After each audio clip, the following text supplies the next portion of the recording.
हर हर महादेव, जय सीताराम। कैसे हैं आप सभी? स्वागत है आप सभी लोगों का हमारे इस यूट्यूब चैनल शिवोहम वाणी में।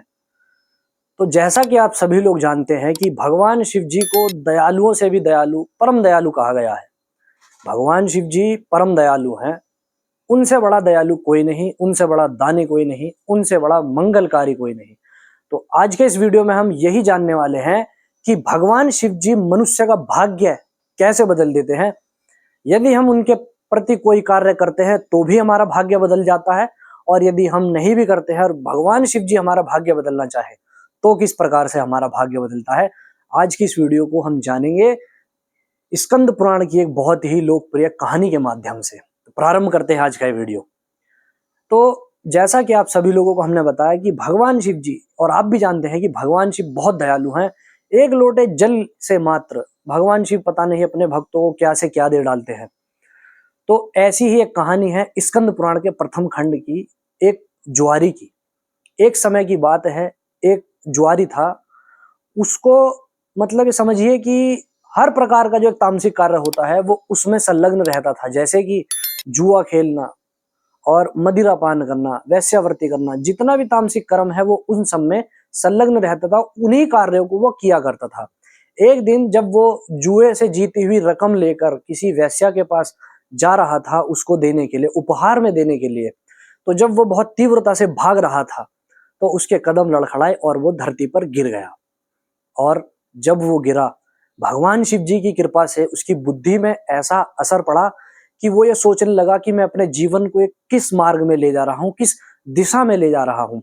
कि मैं क्या करता हूँ, मैं जुआ खेलता हूँ, मदिरा पान करता हूँ, पूरे दिन मैं तामसिक कार्यों में लगा रहता हूँ, मैं भगवान का चिंतन कभी करता ही नहीं, जिसने मुझे इतना अच्छा शरीर, इतना अच्छा जीवन दिया है। उसकी केवल इतनी बुद्धि भगवान शिव जी की कृपा से बदल जाती है, और वो क्या करता है, जो उपहार वो एक वैश्या को देने जा रहा होता है वो सारी वस्तुएं वो भगवान शिव जी को जाकर भेंट कर देता है। भगवान शिव जी के शिवालय में जाकर शिवलिंग पर वो सब जो है स्थापित जो है चढ़ा देता है।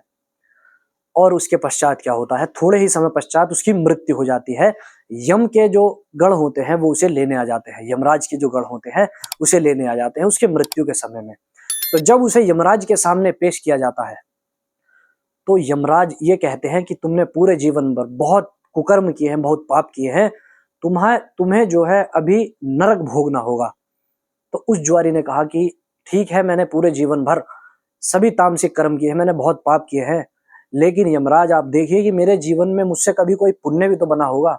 तब जो है चित्रगुप्त, जो हमारे और आपके सभी के कर्मों का लेखा जोखा रखते हैं, चित्रगुप्त महाराज ये कहे कि हाँ, आपने एक पुण्य कर्म अवश्य किया है। मरने से पहले आपने भगवान शिव जी को कुछ पुष्प चढ़ाया है, कुछ उपहार स्वरूप उन्हें चढ़ाया है।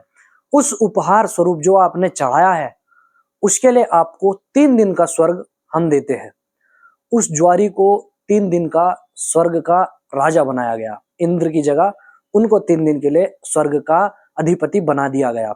और जब वो 3 दिन के अधिपति बने तो उन्होंने क्या किया, स्वर्ग का जितना भी खजाना था, ऐरावत हाथी थे, उच्च श्रवा अश्व था, जितनी भी तमाम खजाना हीरे जवाहरात थे, उसने सब 3 दिन के अंदर अंदर जरूरी व्यक्तियों को सब दान कर दिया। और जब तीसरे दिन बाद उन्हें वापस नरक में ले जाया गया, जब देवराज इंद्र वहां आए, स्वर्ग में देखा कि मेरा उच्च श्रवा घोड़ा, मेरा हाथी सब उन्होंने दान कर दिया है, तब देवराज इंद्र ने देवगुरु बृहस्पति जी से पूछा कि ये आपने मेरा राज्य किस जुआरी को, ऐसे किस व्यक्ति को दे दिया जिसने मेरा 3 दिन के अंदर अंदर सारा धन बांट दिया है, दान कर दिया है। तब देवगुरु बृहस्पति जी ने बोला कि ये बात आप जाकर नरक में यमराज से ही पूछिए कि उस जुआरी का क्या कर्म ऐसा था कि उसे 3 दिन के लिए जो है स्वर्ग का राजा बनाया गया, और उसके बाद उसने जो है 3 दिन तक इतना पुण्य कमाया दान करके। तब देवराज इंद्र कुपित होने के पश्चात जब यमराज के पास गए और यमराज से पूछे कि ऐसा क्यों आपने कराया, इस ज्वारी को मेरे स्वर्ग लोक में क्यों भेजा, और इसने 3 दिन के अंदर अंदर मेरी सारी संपदा जो है, सारी लक्ष्मी इसने दान कर दी है। तब यमराज ने कहा कि आप इतने वृद्ध हो गए हैं, इतने उम्र आपकी हो गई है, लेकिन आपका अब तक जो मोह है वो धन से हटा नहीं है, धन से हट नहीं रहा है। आपसे अच्छा तो वह ज्वारी है जिसने 3 दिन के अंदर अंदर इतना दान करके इतना पुण्य अर्जित किया है। अगर आपको अपनी लक्ष्मी वापस लेनी है, जिन जिन ऋषि मुनियों को वो सारी वस्तुएं दान की हैं उनको उतनी बहुमूल्य वस्तुएं देकर, उतना धन देकर उनसे आप वो वस्तुएं ले सकते हैं। तब देवराजेंद्र कहकर ऐसा चले गए वहां से कि ठीक है जैसा आप कहे। ऐसा कहकर देवराजेंद्र वहां से चले गए और उस जुआरी व्यक्ति को अगले जन्म में आप जानते हैं कौन बनाया गया? भगवान शिव जी की कृपा से अगला जन्म उन्हें राजा बलि के रूप में मिला। तो आप सोचिए, और राजा बलि कितने कितने दयालु, कितने दानी हुए हैं। प्रहलाद के वंश में प्रहलाद के पुत्र विरोचन हुए और विरोचन के पुत्र हुए राजा बलि, जो कि परम दानी थे। जो भगवान नारायण का वामन अवतार है उसकी कथा को जानता होगा वो राजा बलि का नाम अवश्य जानता होगा। और जो थोड़ा बहुत अपने धर्म से जुड़ा होगा वो जब भी अपने हाथ में मौली यानी कलावा बंधवाता होगा तो एक मंत्र जरूर उसने कभी ना कभी सुना होगा, येन बद्धो बलि राजा दानवेंद्रो महाबला तेन त्वामनुबंधनामि रक्षे माचल माचलहा।